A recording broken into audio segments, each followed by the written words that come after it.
जिस भी भाग्यशाली मनुष्य ने किसी बुद्ध पुरुष का संग साथ किया, उनकी राह पर चलने का वचन लिया, उनके उपदेशों को हृदय में आत्मसात किया, नियम, संयम और सदाचार का पालन किया, उनके जीवन में महानिर्वाण घटा है। बाकी वह लोग हैं जिन्होंने संसार की चाह रखी, संसार में सुख की खोज की, वह अतृप्त ही रह गए। उन्हें न तो संसार की वस्तुएं ही मिल पाई और न ही परम सुख मिल पाया, तृप्ति मिल पाई।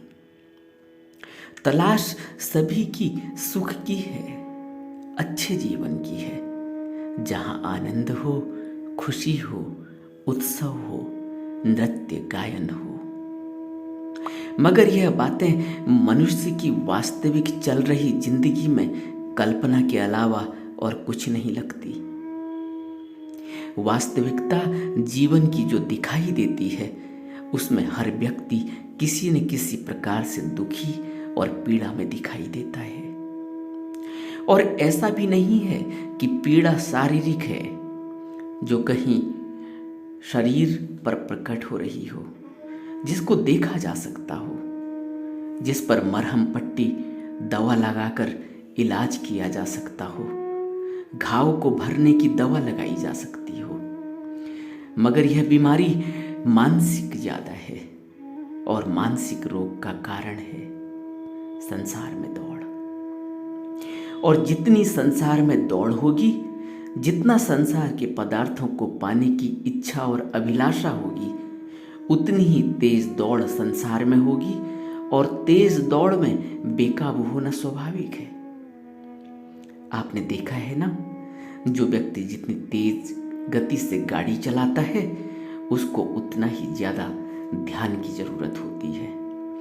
और जिसकी जिंदगी में ठहराव नहीं, मन पर उठ रहे अनंत विचारों की दौड़ है, वह शांत नहीं रह सकता, वह ध्यानस्थ नहीं रह सकता।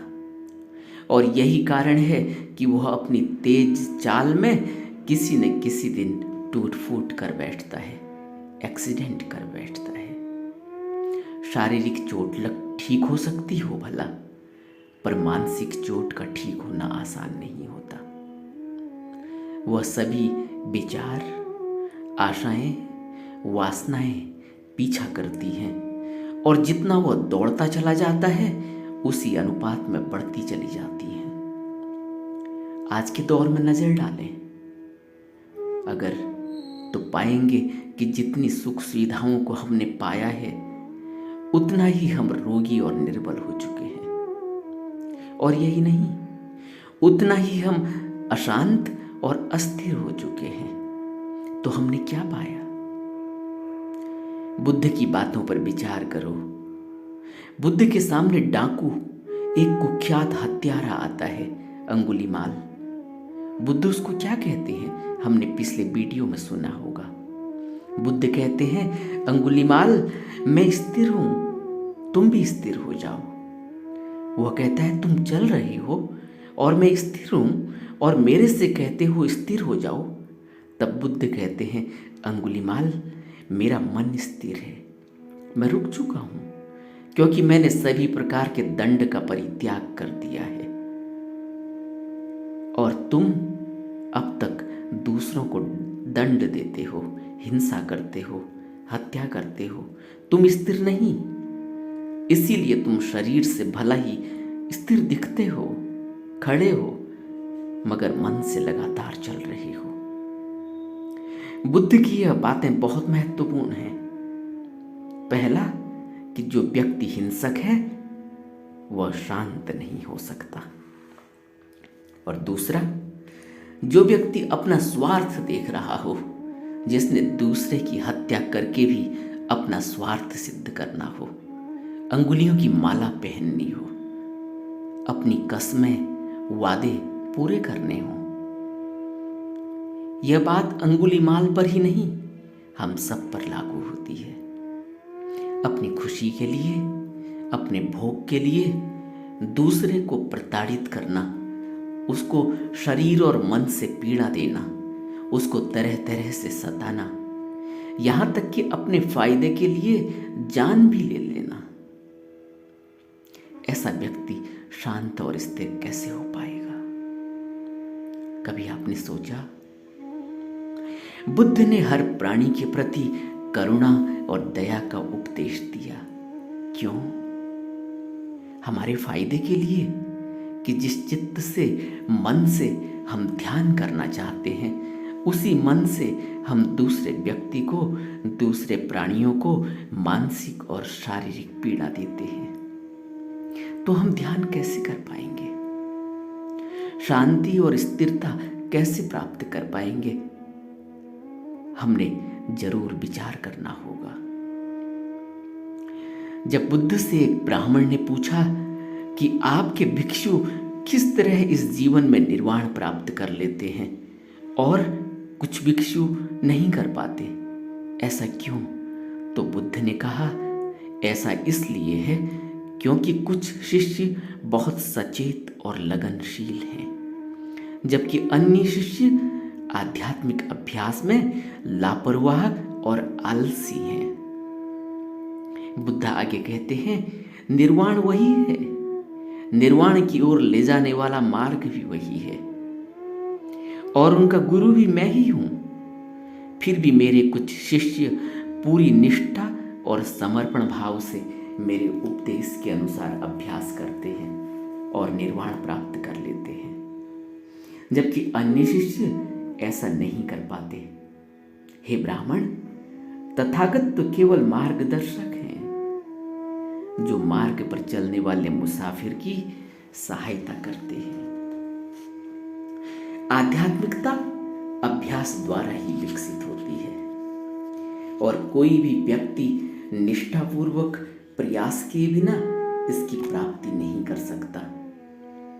जो शिष्य स्वयं अपने आध्यात्मिक दायित्व निभाने में आलसी अथवा लापरवाह है, वह गुरु या मार्ग को दोषी ठहराता है, परंतु उसके लिए और कोई नहीं, अपितु वह स्वयं ही दोषी है। इस बात को स्पष्ट करते हुए एक गुरु कहते हैं, धर्म किसी की संपत्ति नहीं, यह उसी की है जिसे इसकी तीव्र इच्छा है। बुद्ध ने स्वयं सैकड़ों कठिनाइयों को सहन करके इस उपदेश को प्राप्त किया था। और हम क्या सोचते हैं?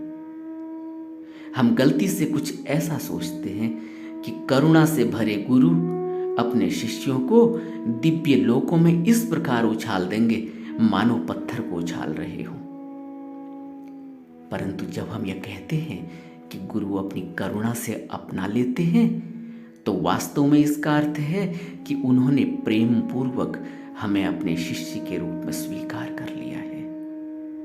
वे हमें अपना गूढ़ उपदेश देते हैं, हमें इस बात के प्रति सचेत करते हैं कि हमें क्या करना है और क्या नहीं करना है। वे हमें मुक्ति का मार्ग बताते हैं, जिसका उपदेश अजेय बुद्ध ने दिया है। इससे अधिक दया और क्या हो सकती है? अब यह हम पर निर्भर है कि हम इस दया से लाभ उठाते हैं या नहीं, और सचमुच में मुक्ति के मार्ग पर आगे बढ़ते हैं या नहीं। हमारे लिए यह अत्यंत आवश्यक है कि हम अंतिम रूप से संसार तथा निर्वाण में किसी एक का चुनाव कर लें, या संसार को चुन लें या निर्वाण को चुन लें। चुनाव करना होगा, क्योंकि बिना चुनाव किए इसी तरह होगा जैसे दो नावों में एक साथ सवारी करना, या दो घोड़ों में एक साथ सवारी करना। किसी गुरु को स्वीकार कर लेना परंतु उनकी आज्ञा का पालन न करना ऐसा ही है जैसे अपने डॉक्टर का कहना न मानना। फिर तो डॉक्टर को आपकी बीमारी का इलाज करने का कोई उपाय ही नहीं रह जाता। उसने परहेज बताया, उसने नियम बताए, उसने दवा दी, उसने उपदेश दिया, और हमने न तो उन नियमों का माना और न ही उन उपदेशों को कभी अपने हृदय में बसाया। हमने उनकी बताई हुई और उनकी दी हुई दवा को छुआ ही नहीं, तो क्या इससे हमारी बीमारी कभी दूर होगी? हमें जरूर विचार करना चाहिए। समाधि राज सूत्र में कहा गया है, फिर भी रोगी इस अत्यंत स्वास्थ्यवर्धक और बहुमूल्य औषधि का सेवन नहीं करता जो इसका अचूक इलाज है। डॉक्टर को दोषी मत ठहराओ, औषधि में कोई दोष नहीं है, बल्कि रोगी स्वयं इसके लिए दोषी है। यह पूरी तरह हम पर निर्भर है कि हम गुरु के निर्देशों और उपदेशों के अनुसार अभ्यास करते हैं या नहीं। हमें अपने बहुमूल्य मनुष्य जीवन को सार्थक करने तथा अपने जीवन के अंत तक धर्म को आत्मसात करने का अधिक से अधिक प्रयास करना चाहिए। बुद्ध कहते हैं, भिक्षु अंतिम समय तक प्रयासरत रहता है और तब तक प्रयास करता है जब तक कुछ करने को शेष न रह जाए। यह वचन बुद्ध के बहुत अमूल्य हैं। धर्म कोई छोटा मोटा विषय नहीं है। बौद्ध धर्म में इसे जीवन मरण का महत्वपूर्ण विषय माना गया है। गुरु को खोज लेना ही पर्याप्त नहीं, शिष्य को धर्म के अनुसार अपनी प्राथमिकताएं निश्चित करनी होंगी और अपने नियमों पर, अपने गुरु के बताए हुए उपदेश पर बहुत ही तन्मयता से, बहुत ही तल्लीनता से और बहुत ही सचेत होकर रास्ते पर चलना होगा। इस तरह जैसे कहते हैं कि कभी किसी व्यक्ति ने उस क्षेत्र में दौरा किया, उस गांव से दौरा किया जहां चावल के विनाशकारी रोगाणुओं से प्रदूषण फैल चुका था और लोगों की जान जा रही थी, मगर उस व्यक्ति ने गांव से गुजरते हुए पानी का एक घूंट तक नहीं ग्रहण किया। तो कहने का अर्थ है कि अगर अपने लक्ष्य में सफल होना है, अगर धर्म का साक्षात करना है, तो हमें भी इसी तरह से दृढ़ संकल्पित होना चाहिए। गुरु तथा उनके उपदेश को पूरी तरह मानने तथा ग्रहणशीलता का भाव रखकर उपदेश का अभ्यास करना अत्यंत आवश्यक है। एक प्रबुद्ध गुरु के निरीक्षण में अभ्यास करने से प्राप्त हुई शक्ति द्वारा धर्म का अर्थ स्पष्ट होता है, धर्म प्रकट होता है शरीर के अंदर और मार्ग की प्राप्ति हो जाती है। कौन से मार्ग की? निर्वाण की प्राप्ति हो जाती है। बुद्ध ने क्यों कहा निर्वाण और महानिर्वाण और समाधि? अगर अभ्यास करने की आवश्यकता ही नहीं, अगर कोई दूसरा ऐसा लोक ही नहीं जहां जीवन मरण से नहीं होता, जहां जीवन मरण से ऊपर उठना होता है, अगर कोई ऐसा लोक नहीं था तो बुद्ध ने क्यों निर्वाण की बात की? हम तो इस संसार में हैं ही, इस संसार के लोक में हैं ही, तो फिर इस लोक से उस परम लोक की बात बुद्ध ने क्यों की? हमें इस पर भी विचार करना चाहिए। गुरु के वचन ध्यान से सुनने चाहिए और उन्हें अपने विचारों के अनुकूल बनाने के लिए तोड़ना मरोड़ना नहीं चाहिए। जब तक हम गुरु के वचनों की व्याख्या अपने विचारों के अनुसार करते रहेंगे, हम अपने गुरु के धर्मोपदेश को नहीं समझ पाएंगे। जब तक गुरु के सानिध्य में रहकर अभ्यास करते हैं, धर्म के विषय में उनके निर्देश को ग्रहण करते हैं, तो अपने शरीर तथा मन को पवित्र रखना चाहिए। अपने कानों और आंखों को खुला रखना चाहिए, यानी पूरी तरह सचेत रहना चाहिए। अपने गुरु के धर्मोपदेश को सुनना चाहिए और अपनी भावनाओं के आधार पर जांचें परखे बिना उसे स्वीकार कर लेना चाहिए। हमारा शरीर और मन एकाग्र होना चाहिए। गुरु के धर्मोपदेश को ग्रहण करने से पहले हमें यह सुनिश्चित करना होगा, हमें अपने अंदर इतना अटेंशन और इतना सचेत रहना होगा कि हमारा शरीर और मन एकाग्र रहे।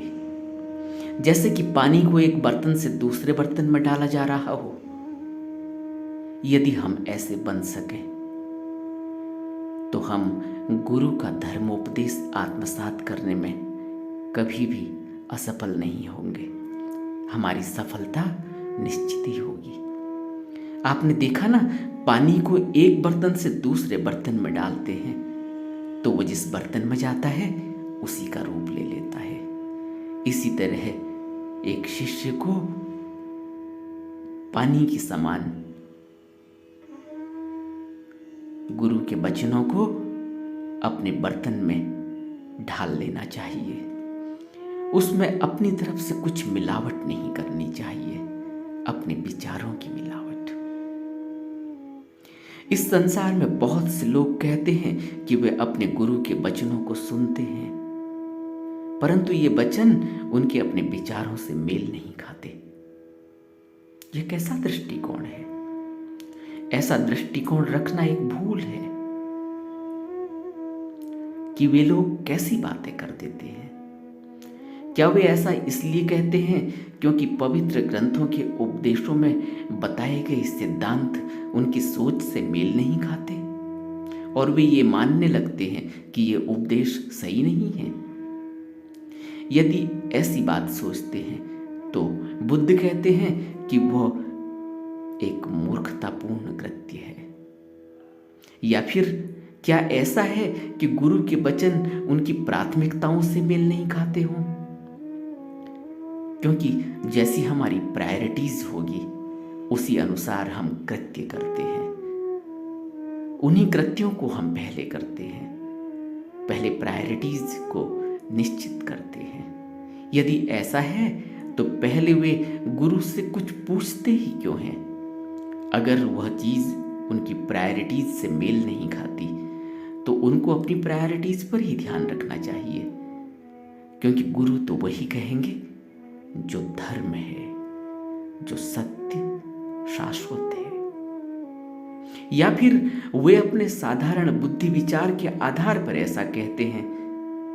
यदि ऐसा है तो यह भी एक भ्रमपूर्ण विचार है जो अनादिकाल से ही चला आ रहा है कि यह बात हमारे विचारों से मेल नहीं खाती, हमारी प्राथमिकताओं से मेल नहीं खाती।